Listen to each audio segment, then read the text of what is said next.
வணக்கம். நான் உங்கள் அன்பு திராவிடன், சமூக செயல்பாட்டாளர். தமிழ் தேசியவாதிகள் ஒரே குழப்பமாக இருக்கிறாங்க. யார் தமிழர்னே தெரில. யாராவது பேசினா, யாராவது ஒரு பதிவு எழுதுனா உடனே நீங்கள் தமிழர் அல்ல, பெரியாரை ஆதரிக்கக்கூடியவர்கள் எல்லாம் தமிழராக இருக்க முடியாது, தமிழர் அல்லாதவர்கள் தான் பெரியாரை ஆதரிப்பார்கள் ஏன்னா அவர்கள் அப்படியே கிளப்பி விட்டுட்டுருக்கிறாங்க. நான் என்ன கேட்குறேன் அப்படின்னு சொன்னால், இந்தியா அப்படின்னு வச்சுக்கிட்டா இந்தியா மட்டும்தான் இந்தியாவா? ஒரு காலத்தில் அக்பர் இந்தியா, பிரிட்டிஷ் இந்தியாலாம் நீங்கள் படிச்சிருக்கீங்களா, பார்த்துருக்கீங்களா, கேட்டிருக்கீங்களா? யாராவது பேசி என்ன சொல்கிறேன், இந்தியாவில் பாகிஸ்தான், பங்களாதேஷ், நேபாள், இலங்கை இப்படி எல்லோரும் சேர்ந்திருந்தது தான் இந்தியா. இப்போ நம்ம குடும்பம்னு வச்சுக்கோங்களேன், தாத்தா பாட்டி, அப்பா அம்மா, இப்போ நம்ம மனைவி, இப்போ நம்ம குழந்தைகள். இப்போ குடும்பம்னா எதை நீ சொல்லுவ? இல்லை, நீ கேட்குற கேள்வியே எனக்கு முதல்ல புரியலை. சென்னை ராஜஸ்தானியில் இருந்ததால் நாம் தமிழ் தான் பேசணுமா? தமிழ் மட்டும்தான் நம்மளுடைய வழக்காடு மொழியாக இருந்ததா? அங்கே மலையாளம் இருந்தது, தெலுங்கு இருந்தது, கன்னடம் இருந்தது, துளு இருந்தது, ஒடிசா இருந்தது, இன்னும் பல பாஷைகள் பேசப்பட்டிருந்தது, மொழிகள் பேசப்பட்டிருந்தது. நீ என்ன நினச்சிட்டு பேசுகிறீங்கன்னு எனக்கு ஒன்றுமே புரியலப்பா. என்ன பேசுகிறீங்க? நான் கடலூர் மாவட்டத்தை சார்ந்தவன். கடலூர் மாவட்டம்னா ஒரு 10,770 கிலோமீட்டருக்கு உள்ளது. தென்னார்காடு, பழைய தென்னார்காடு மாவட்டம். அப்புறம் தென்னார்காடு, வட ஆற்காடு, தென்னார்காடுன்னு பிரித்தாங்க நிர்வாகத்திற்காக. அதுக்கப்புறம் அதை கடலூர் மாவட்டமாக மாற்றினார்கள். அதுக்கப்புறம் அதுலேருந்து பிரிஞ்சு விழுப்புரம் மாவட்டமாக மாற்றினார்கள். அதிலிருந்து பிரிஞ்சு கள்ளக்குறிச்சி மாவட்டமாக மாற்றினார்கள். இப்போ நீ எந்த மாவட்டம் அப்படின்னு கேட்டினா எப்படி சொல்லுவேன்? நீ முதல்ல எனக்கு தெரியல. முதல்ல இது பிரிவினைவாதம் இல்லையா? உன் தெருவுக்கு அடுத்த தெருவுக்காரனுக்கு சண்டை வராதா? உன் வீட்டுக்காரனுக்கு அடுத்த வீட்டுக்காரனுக்கு சண்டை வராதா? இல்லை உன் ஊருக்காரனுக்கு அடுத்த ஊருக்காரனுக்கு சண்டை இருக்காதா? உன் மாவட்டத்துக்காரனுக்கு அடுத்த மாவட்டத்துக்காரனுக்கு பிரச்சனை வராதா? நீ எப்படி பேசுகிற, இப்படி பிரிச்சுன்னு எனக்கு ஒன்றுமே புரியலையே. நம்மளாம் சேர்ந்து இருந்தது தானே இந்த நாடுன்னு நான் கேட்குறேன். அதை விடுத்து நீ மாட்டுக்கு உன் வாய்க்கு வந்ததெல்லாம் பேசிகிட்டு இருந்தால் அது எப்படி?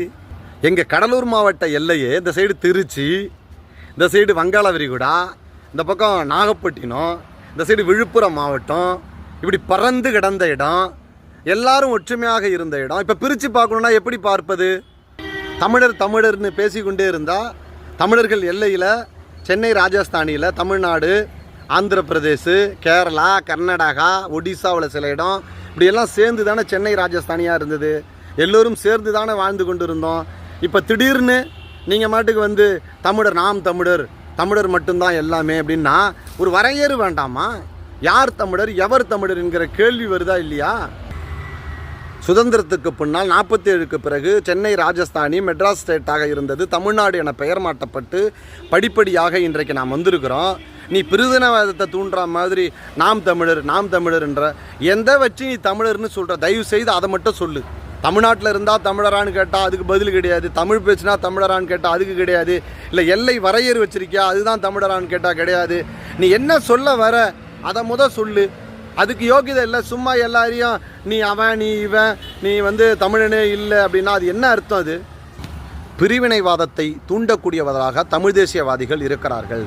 தமிழ் தேசியம் பேசுகிறவன் ஒழுங்காக எலெக்ஷனில் நிற்காமல் இருக்கீங்களா? நீங்கள் தான் தமிழ் தேசியவாதி இல்லை, இந்தியாவை ஏற்றுக்காமல் இருக்கீங்களா? தனிநாடு கொடுன்னு கேட்குறீங்களா? ஆனால் அதெல்லாம் கேட்க மாட்டான். ஆனால் தமிழ் தேசியம் பேசிட்டு உட்காந்துருக்கான். நீ என்ன தமிழ் தேசியவாதி? எனக்கு ஒன்றும் புரியல. பிரிவினை பேசி கொண்டு இருந்தால் நாடு நாசமாக தான் போதும். நீங்கள் யோசிச்சு பாரு, என்ன பிரிவினைவாதம் நீ பேசுகிற? எப்பயுமே பிரிவினைவாதம் என்பது நம்மளை பிற்போக்குத்தனத்தில் தான் ஆழ்த்தம். நம்மளை பிரிக்க தான் பயன்படும், நம்மளை உயர்த்தது ஒரு காலத்திலும் பயன்படாது. ஒரு நாட்டினுடைய ஆரோக்கியம் என்பது இனம் கலப்பு, மொழி கலப்பு, சாதி கலப்பு, நகரம் கிராமம் என்கிற பேதமில்லாத வாழ்க்கை, எல்லாம் கலந்த வாழ்க்கை, எல்லோரும் சமம், எல்லோருக்கும் எல்லாம் என்கிற தமிழ் மரபு. எல்லாருக்கும் எல்லாம் கிடைக்கணும், பிறப்புக்கும் எல்லா உயிருக்கும், உலகத்தில் யார் அடிமைப்பட்டாலும் அதை நான் எதிர்க்கக்கூடிய குரலாக இருப்பேன் என்பது தானே ஒரு மனிதநேயமாக இருக்க முடியும். எல்லாருக்கும் எல்லாம் கிடைக்கணுங்கிறதான மனிதநேயம். வள்ளலார் அதுதானே சொல்லிட்டு போனார். பசி பிணி அதை தானே பேசிட்டு போயிருக்கிறாரு. எல்லா உயிர்களும் இன்புற்று இருக்கணும்னு தானே சொல்கிறாங்க. உலகத்தில் இருக்கக்கூடிய எல்லா மதங்களும் அதை தானே போதிக்கிறது. உலகத்தில் இருக்கக்கூடிய எல்லா நாடுகளில் இருக்கக்கூடிய புரட்சியாளர்களும் அதைத்தானே பேசுகிறாங்க, அதைத்தானே எழுதுகிறாங்க. ஆனால் நீ மட்டும் தமிழ் தேசியம் நான் பிரிச்சுக்கிறேன் அப்படின்னு சொன்னால் அது என்ன அர்த்தம்? ஒரு பிரிவினைவாதத்தை உண்டாக்கக்கூடியது. அது எப்படி வளர்ச்சி பாதைக்கு அழைச்சிட்டு போவோம்? யோசிச்சு பாருங்க. இனக்கலப்பு இல்லாமல், மொழி கலப்பு இல்லாமல் நாமெல்லாம் ஒன்றுக்குள் ஒன்றாக பழகக்கூடாது என நினைக்கக்கூடியவர்கள் பிரவீனவாதியாகத்தான் இருப்பார்கள், ஜாதியவாதியாகத்தான் இருப்பான், மதவாதியாக தான் இருப்பான், முட்டாளாக தான் இருப்பான். ஒரு நல்லவனுக்கு அந்த மாதிரிலாம் வர வாய்ப்பே கிடையாது. ஆரோக்கியமான எதிர்காலம், அற்புதமான வாழ்க்கை, ஒன்று சேர்ந்து புரட்சி செய்ய வேண்டும், வெற்றி பெற வேண்டும், எல்லோருக்கும் எல்லாமும் கிடைக்கணும் என்பதாகத்தான் இந்த நாடு இருக்க வேண்டும், இருக்கும். இதைத்தான் பெரியார் சொன்னார். இதைத்தான் உலகத்தில் பிறந்த அத்தனை அறிஞர் பெருமக்களும் சொன்னார்கள். ஆனால் அதை நீங்கள் எதிர்த்து தமிழ் தேசியம் என்கிற பேரில் நீங்கள் விதைக்கிறீங்க, விஷத்தை விதைத்து கொண்டு இருக்கிறீர்கள்.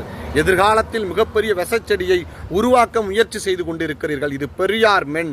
எந்த விஷச்செடியும் எளிதிலே கிள்ளி எறியக்கூடிய ஆற்றல் கொண்ட இளைஞர்கள், போர்ப்படை தளபதிகளாக இங்கே பெரியாரை பின்தொடர்ந்து கொண்டிருக்கிறார்கள். எந்த அமைப்பு வேணாலும் இருக்கலாம், ஆனால் பெரியார் என்கிற பெயரை சொல்லாமல் யாரும் அரசியல் நடத்த முடியாது, கட்சி நடத்த முடியாது. இதுதான் பெரியார் மண், தமிழ் மண், தமிழருக்கான மண். தமிழ் தேசியத்தை, திராவிடத்தை தவிர வேறு யாரும் இதுவரைக்கும் உயர்த்தி பேசியது கிடையாது. தமிழ் தேசியத்தை உலக அரங்கில் சொன்னது, இந்த உலகத்திலேயே எடுத்து சொன்னது பெரியாரியம்தான், திராவிட இயக்கம்தான். தமிழுக்கு பெரியாரை தவிர வேற யார் என்ன செஞ்சு குழிச்சிருக்க முடியும்? யோசிச்சுப்பாரு. திருக்குறள் மாநாடு நடத்திய தலைவர் அல்லவா பெரியார்? எழுத்து சீர்திருத்தத்தை கொடுத்தவர் அல்லவா பெரியார்? திருக்குறளை உயர்த்தி பிடித்தவர் அல்ல பெரியார்? தமிழ்நாடு தமிழருக்கே என கேட்டவர் அல்லவா பெரியார்? தமிழ் மொழிக்காக அங்கீகாரம் கேட்டு போராடியவர் அல்லவா பெரியார்? யோசிச்சு பாரு. தமிழ் வழக்காடு மொழியாக வர வேண்டும், தமிழ் அலுவலக மொழியாக வர வேண்டும், தமிழ் எல்லா இடங்களிலும் பேசப்பட வேண்டும், தமிழில் பெயர் வைக்க வேண்டும், இந்த இனம் தமிழ் இனம் என்று சொன்னவர் அல்லவா, தமிழ்நாடு என முழங்கியவர் அல்லவா பெரியார்? அந்த பெரியாரை புறந்தள்ளி விட்டு நீ தமிழ் தேசியம் பேசுகிறனா எப்படி? இது தமிழ் தேசியம் பேசுகிறன்னு அர்த்தம் சாக்கடைக்குள்ளே விழுவுறன்னு அர்த்தம். நன்றி, வணக்கம், சந்திப்போம் வேறொரு காணொளியில்.